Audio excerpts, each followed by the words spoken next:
Sa talambuhay ko, sir, sa pinag-stay ko dito sa Barangay Barancuag, ito na yung pinakamalakas na bagyo na naranasan namin dito.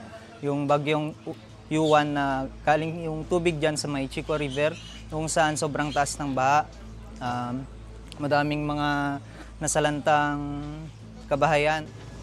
May konti naman kaming anihin, sir. Pero nasira na daw namin yung dyan sa namin, bukid namin, sir. Hindi na pwede mataniman, sir. Kasi buhangin na ang sir.